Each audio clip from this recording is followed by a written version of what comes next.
ഇനി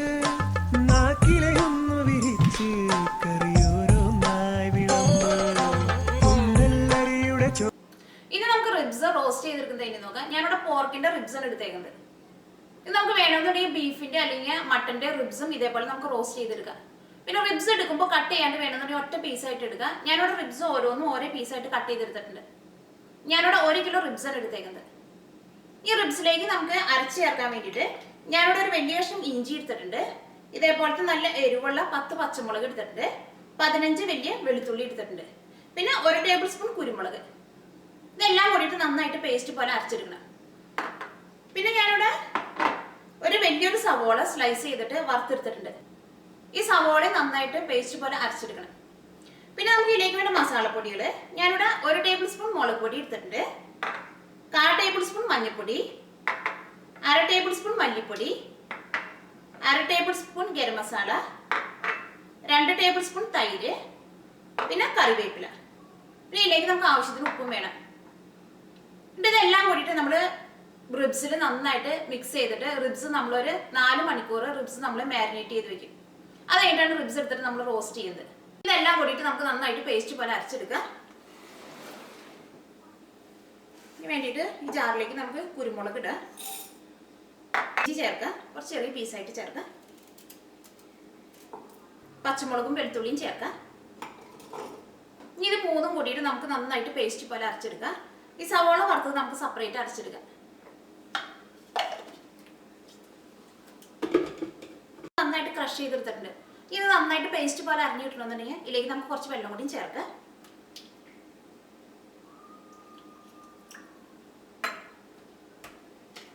ഇത് നമുക്ക് നന്നായിട്ട് പേസ്റ്റ് പോലെ അരച്ചെടുക്കാം. ഇത് നമ്മൾ നന്നായിട്ട് പേസ്റ്റ് പോലെ അരച്ചെടുത്തിട്ടുണ്ട്. ഇത് നമുക്ക് റിബ്സിലേക്ക് ചേർക്കാം.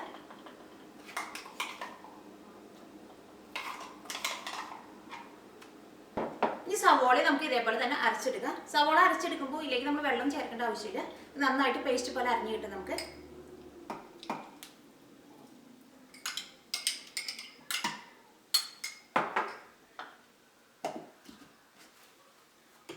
ഇപ്പൊ സവോള വറുത്തത് നന്നായിട്ട് പേസ്റ്റ് പോലെ അരച്ചെടുത്തിട്ടുണ്ട്. ഇത് നമുക്ക് റിബ്സിലേക്ക് ചേർക്കാം.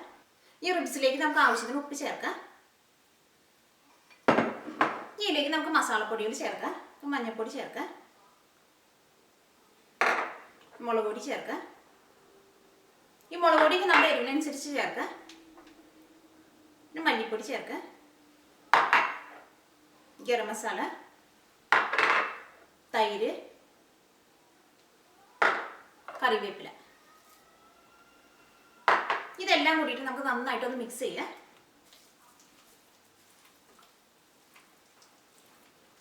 ഇപ്പൊ റിബ്സിലും മസാലകളൊക്കെ നന്നായിട്ട് മിക്സ് ആയിട്ടുണ്ട്.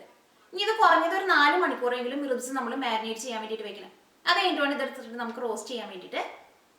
ഇനി നമുക്ക് റിബ്സ് റോസ്റ്റ് ചെയ്തെടുക്കാം. റിബ്സ് നമ്മൾ മാരിനേറ്റ് ചെയ്യാൻ വേണ്ടി വെച്ചിട്ട് ഇപ്പോൾ 4 മണിക്കൂർ കഴിഞ്ഞു.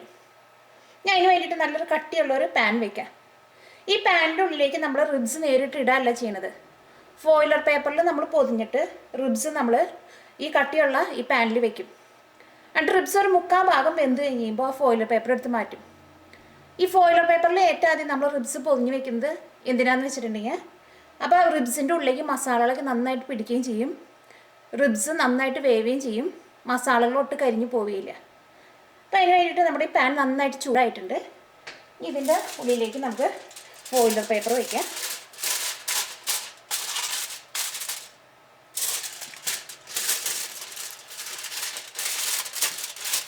ഇതിൻ്റെ ഉള്ളിലേക്ക് നമുക്ക് കുറച്ച് എണ്ണ ഒന്ന് ഒഴിച്ചു കൊടുക്കാം.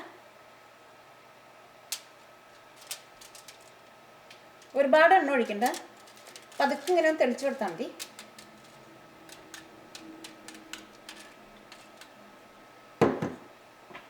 ഈ ഫോയിൽ പേപ്പറിൻ്റെ മുകളിലേക്ക് നമുക്ക് റിബ്സ് വയ്ക്കാം.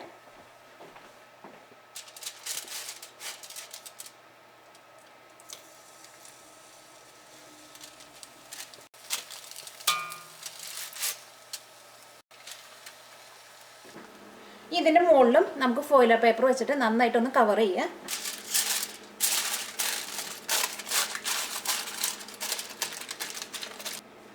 ഇനി ഇത് നമുക്ക് മൂടി വയ്ക്കാം. എന്നിട്ട് റിബ്സ് നന്നായിട്ട് ചൂടായി കഴിഞ്ഞ് കഴിയുമ്പോൾ ഈ റിബ്സിൻ്റെ ഉള്ളിൽ നിന്ന് തന്നെ നന്നായിട്ട് വെള്ളവും ഇതിൻ്റെ ഉള്ളിൽ നിന്ന് നന്നായിട്ട് ഇതിൻ്റെ ഫാറ്റൊക്കെ നന്നായിട്ട് പുറത്തേക്ക് വരും. അങ്ങനെ വന്നു കഴിയുമ്പോൾ റിബ്സ് നമുക്ക് മറ്റേ സൈഡ് കൂടി തിരിച്ചിട്ട് കൊടുക്കണം. എന്നിട്ട് റിബ്സ് ഒരു 3/4 ഭാഗം വെന്ത് കഴിയുമ്പോൾ ഈ ഫോയിലർ പേപ്പർ എടുത്ത് മാറ്റാം നമുക്ക്. അപ്പോൾ നമുക്കൊരു മീഡിയം ഫ്ലെയിമിൽ ഇട്ടിട്ട് മൂടി വയ്ക്കുക. ഇപ്പോൾ റിബ്സ് നന്നായിട്ട് ചൂടായിട്ട് റിബ്സിൻ്റെ ഉള്ളിൽ നിന്ന് നന്നായിട്ട് വെള്ളവും റിബ്സിൻ്റെ ഉള്ളിലെ ഫാറ്റൊക്കെ നന്നായിട്ട് പുറത്ത് വന്നിട്ടുണ്ട്. ഇനി നമുക്ക് റിബ്സ് നമുക്ക് മറ്റേ സൈഡും കൂടി നമുക്കൊന്ന് തിരിച്ചിടാം.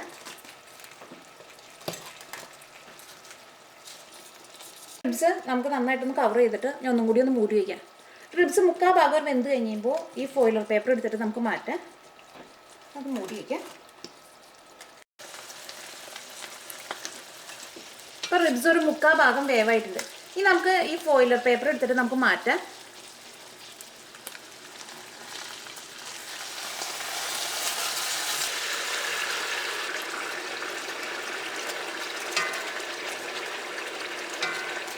മീഡിയം ഫ്ലെയിമിലിട്ടിട്ട് റിബ്സ് നമുക്ക് നന്നായിട്ടൊന്ന് മൊരിച്ചെടുക്കാം. റിബ്സ് നന്നായിട്ട് മൊരിഞ്ഞ് കഴിയുമ്പോൾ ഇതിൻ്റെ ഉള്ള ഗ്രേവിയൊക്കെ നല്ല തിക്കായിട്ട് വരും. നമുക്കൊരു മീഡിയം ഫ്ലെയിമിലിടാം. മൂടി വയ്ക്കേണ്ട, തുറന്ന് തന്നെ വെച്ചാൽ മതി.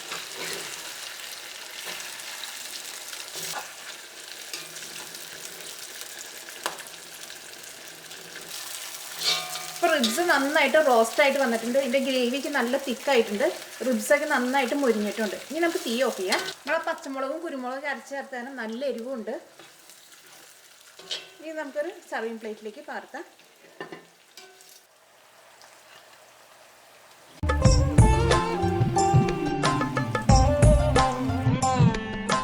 വെള്ളോട്ടുവിളക്കിൽ തിരിയേഴും തെളിച്ച് നാക്കിലയൊന്നു വിരിച്ച് കറിയോരോന്നായി വിളമ്പ് കുന്നല്ലരിയുടെ ചോര